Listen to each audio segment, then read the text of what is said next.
some senses, I think that will be additive to human wisdom. And in some other senses, you can use GPT-4 for all kinds of things and say, it appears that there's no wisdom in here whatsoever. Yeah, at least in interaction with humans, it seems to possess wisdom, especially when there's a continuous interaction of multiple prompts. So I think what on the ChatGPT site it says the dialogue format makes it possible for ChatGPT to answer follow-up questions, admit its mistakes, challenge incorrect premises, and reject inappropriate requests.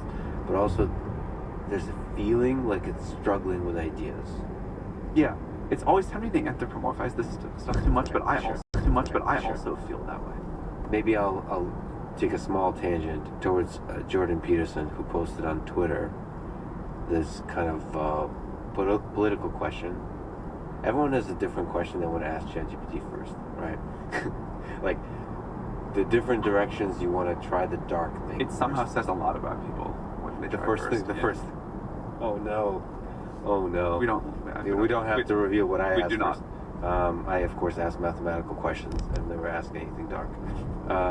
But Jordan asked it to say positive things about the current president Joe Biden and the previous president Donald Trump. And then he asked GPT as a follow-up to say how many characters, how long is the string that you generated, and he showed that the response that contained positive things about Biden was much longer than that about Trump. And Jordan asked the system can you rewrite it with an equal length string, which all of this is just remarkable to me that it understood, but it failed to do it. And it was interesting, the ChatGPT, I think that was 3.5 based, was kind of introspective about, it seems like I failed to do the job correctly. And Jordan framed it as ChatGPT was lying and aware that it's lying. But that framing, that's a human anthropomorphization, I think. But that kind of...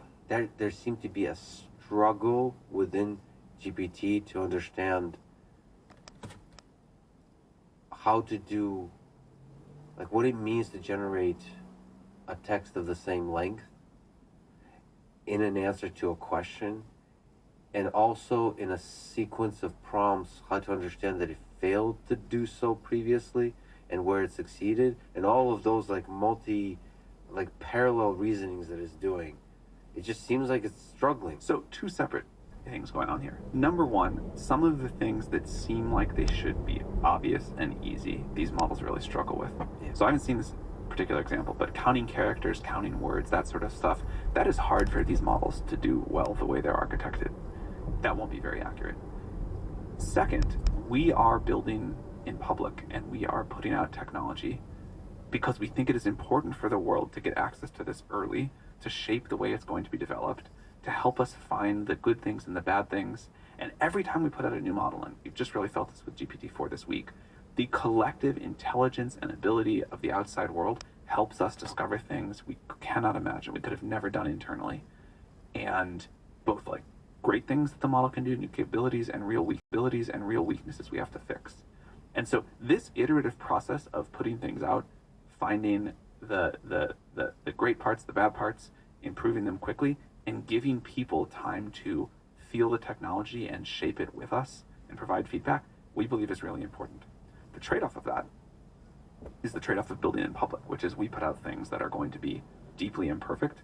We want to make our mistakes while the stakes are low. We want to get it better and better each rep.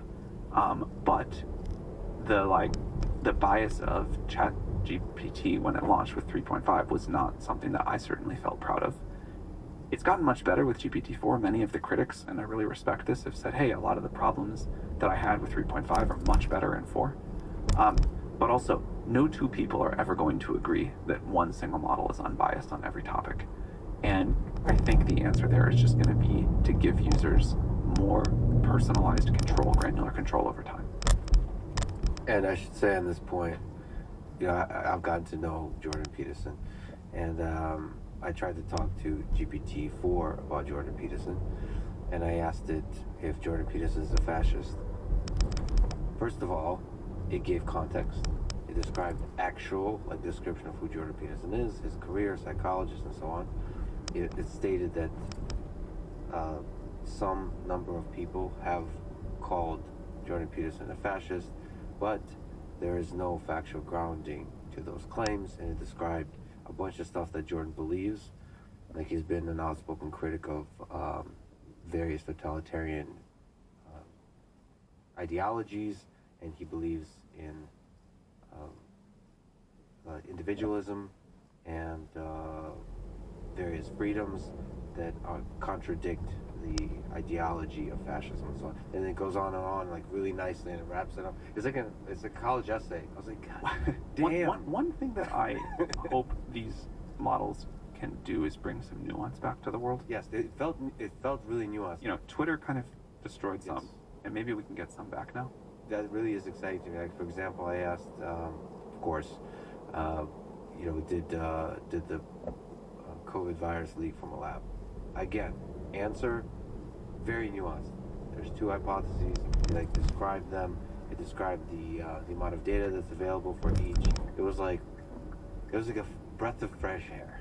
When I was a little kid, I thought building AI, we didn't really call it AGI at the time, I thought building AI would be like the coolest thing ever. I never really thought I would get the chance to work on it. But if you had told me that not only I would get the chance to work on it, but that after making like a very, very larval proto AGI thing, that the thing I'd have to spend my time on is, you know, trying to like argue with people about whether the number of characters it said nice things about one person was different than the number of characters it said nice about some other person. If you hand people an AGI and that's what they want to do, I wouldn't have believed you.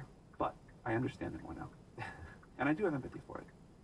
So what you're implying in that statement is we took such giant leaps on the big stuff and we're complaining or arguing about small stuff. Well, the small stuff is the big stuff in aggregate, so I get it. It's just like, I also, like, I get why this is such an important issue. This is a really important issue, but that somehow this is the thing that we get caught up in versus, like, what is this going to mean for our future? Now, maybe you say, this is critical to what this is going to mean for our future. The thing that it says more characters about this person than this person, and who's deciding that, and how it's being decided, and how the users get control over that. Maybe that is the most important issue, but I wouldn't have guessed it at the time when I was like an 8-year-old. Yeah, I mean, there is, and there's folks at OpenAI, including yourself, that do see the importance of these issues to discuss about them under the big banner of AI safety. That's something that's not often talked about with the release of GPT-4, how much went into the safety concerns, how long also you spent on the safety concern. Can you go through some of that process? Yeah, sure. What went into AI safety considerations of GPT-4 release? So we finished last summer. We immediately started giving it to people to Red Team. We started doing a bunch of our own internal safety evals on it. We started trying to work on different ways to align it. And that combination of an internal and external effort, plus building a whole bunch of new ways to align the model. And we didn't get it perfect by far, but one thing that I care about is that our degree of alignment increases faster than our rate of capability progress. And that I think will become more and more important over time. And I think we made reasonable progress there to a more aligned system than we've ever had before. I think this is the most capable and most aligned model that we've put out.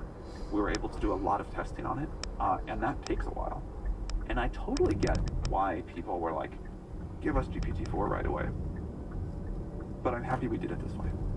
Is there some wisdom, some insights about that process that you learned, like how to solve that problem that you can speak to? How to solve the alignment problem? So I want to be very clear. I do not think we have yet discovered a way to align a super powerful system.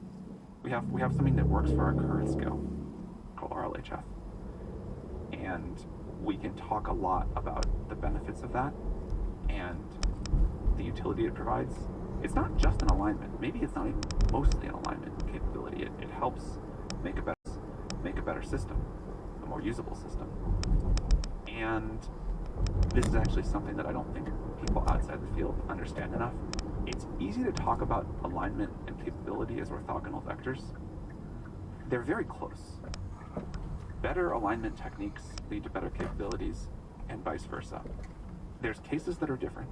They're important cases. But on the whole, I think things that you could say like RLHF or interpretability that sound like alignment issues also help you make much more capable models. And the division is just much fuzzier than people think. And so in some sense, the work we do to make GPT-4 safer and more aligned looks very similar to all the other work we do of solving the research and engineering problems associated with creating useful and powerful models. So RLHF is the process that can be applied very broadly across the entire system, where a human basically votes. What's a better way to say something? If a person asks, "Do I look fat in this dress?" There's different ways to answer that question that's aligned with human civilization. And there's no one set of human values, or there's no one set of right answers to human civilization. So I think what's going to have to happen is we will need to agree on, as a society, on very broad bounds. We'll only be able to agree on a very broad bounds of what these systems can do. And then within those, maybe different countries have different RLHF tunes. Certainly individual users have very different preferences.